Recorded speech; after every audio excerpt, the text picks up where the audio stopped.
Welcome back to Full Course Scootering. Today I have a very special episode for you today. I guess if that's what you want to call these videos, episodes. I have a very special scooter for you, and we're going to go and test ride it today. So, here I have it's a kind of a custom complete. So, this is we'll give you a backstory first. So back when I was just a youngster, me and some friends got a local skate shop called Decadence Board Shop to get in some scooter parts. And he was getting in, back in those days, it was around 2011 I think when we were starting to get him to get stuff in.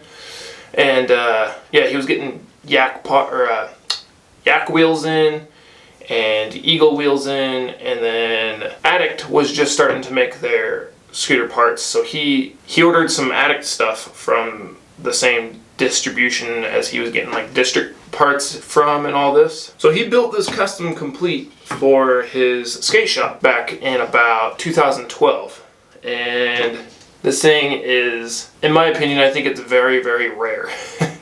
So I'll kind of do like a scooter check with it, and then we'll go on from there. He decided to put on some like neon yellow ODI grips. I believe these were, I think they had the phalanges. I can kind of see where he cut them off at. And then he has the JD Rand. I think that's what you go by. They're the JD Rand Addict bars. I don't know what the name of the bars actually are, but they're his signature bars. I believe they still have the stock height and size of 24 high by 24 wide. And you got the old bottle opener for your Coronas, because you gotta get rid of the coronavirus by drinking Corona. And then he's just got like a bunch of his decals and stuff on here. I guess is what he wanted on there. And for those of you who don't know, JD is actually from Madagascar, and I think he lives in France. So I think that's pretty cool. I think he has the country or island or whatever of Madagascar on his bars and on the bottom of the deck. And we'll move down to the clamp here. We have a blunt quad clamp. Now, these were the days before Envy changed their name from... Back in the day, Envy used to just be called Blunt. And then they changed their name to Envy, like, I don't know, 2-3 years after maybe being a company. So, yeah, this is actually a blunt quad clamp. Which, man, this thing is, like, pristine. Like, there's barely any scuffs on this at all. And for the headset, I honestly have no idea what kind of headset it is. I want to say it's probably a blunt as well. And then coming down to the forks, we have the Addict Dagger forks. This was when ICS was just barely introduced. It didn't really last that long, just because it's not very strong, and it's just kind of a pain in the ass to work on. So for those of you who don't know how ICS works, what they used to do is they would put a star nut inside the bars, like they used to do with like the old forks and stuff. So pretty much what you would have is you'd have threads in your bars, and then what you would have to do is you'd have to take your front wheel off, and you would take a bolt, and you would go up through the forks because they were totally hollow. There was no threads or anything, and then there was a little tiny hole for the bolt to go through the fork going upwards, and then you would tighten it into the star nut thread in the bars, and it would clamp up that way. It made it so it was a very light system, a very light compression system. But because it was so, you had to have an Allen wrench, long enough to get it up there, that made it a pain in the ass. And then you weren't able to find where the bolt was, let alone try to keep it on the Allen wrench while trying to go up into the fork and trying to tighten it. That made it a big pain in the ass, so it didn't really last that long. But it was a very light way of making a compression system. We'll go down to the deck here. We have the JD Rand Addict signature deck. I believe, the length is 21 and the width is 4.5. We have some Addict flint pegs. Now what was cool about these pegs is they had, I don't know if they still work in this way or not, but they had a very thin layer of flint on the outside of the pegs, so when you grinded like concrete or something, they would spark. I've never actually seen them spark before. I have ridden this scooter before, and I haven't actually seen any sparks from it. So we'll have to test that out maybe. And then we have some old school Eagle full cores, orange on black, and they are 100s, because back in 2012, 100s were still pretty widely used. But yeah, that's what he's got on here. I think it's compatible with 110s. Not sure, honestly. We'll have to see. I don't know. I don't really want to change the wheel out though. But yeah, I think he's got some Spitfire grip tape and some different stuff on here. I think the grip tape job's actually kind of cool. Yeah, this scooter's from about 2012-ish. And it's just kind of like a one-of-a-kind complete that has just been kind of sitting at that skate shop for about 8 years. Definitely a sweet piece of scooter history. It's really not even that beat up. I'm kind of curious to see how it grinds, because as you can see, it's not very flat on the bottom. It kind of has some rails on the side, and then the deck kind of curves up and kind of like a, I don't know, a trapezoid kind of shape. Yeah, that's the scooter, the big black scooter. So yeah, let's go to a skate park and give it a test, why don't we, huh? Alright, so we have made it out to Fort Hall Skate Park, or Skate Plaza. It's about 10 or so miles north of Pocatello.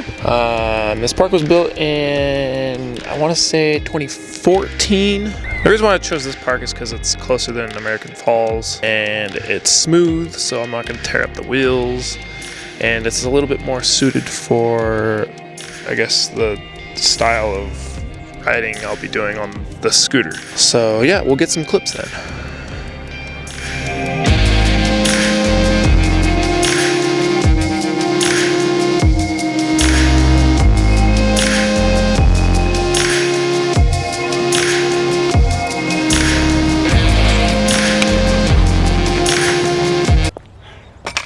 These bars are way too short for me, so I'm gonna have a sore back after the end of this video.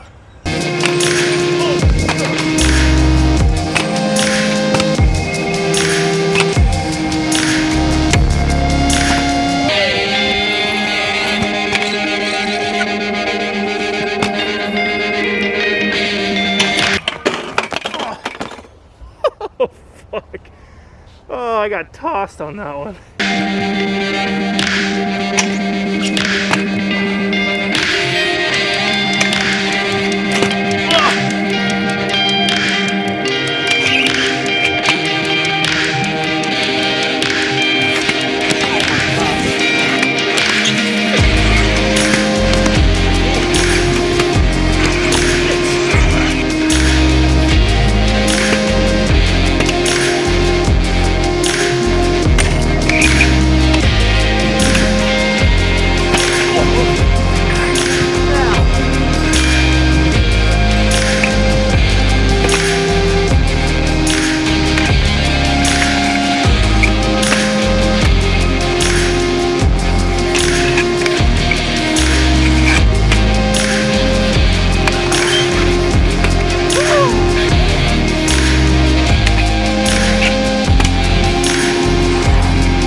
I don't know how I got away with that. I was leaning so far forward when I got on that. I should have died. That was first try though, so sick. I don't have to do that again.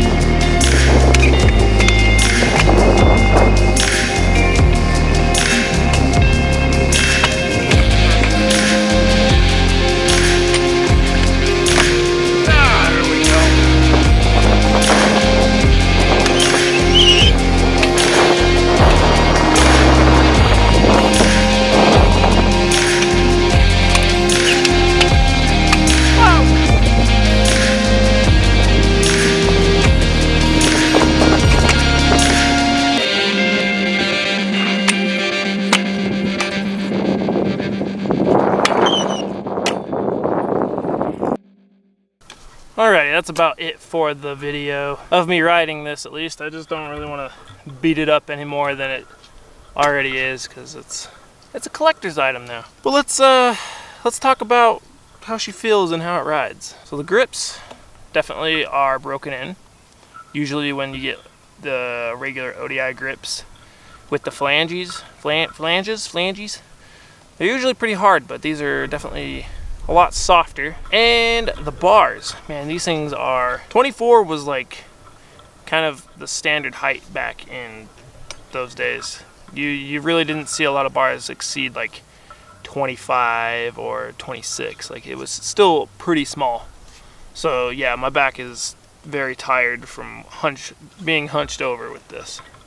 And I'm not used to really riding 24 by 24.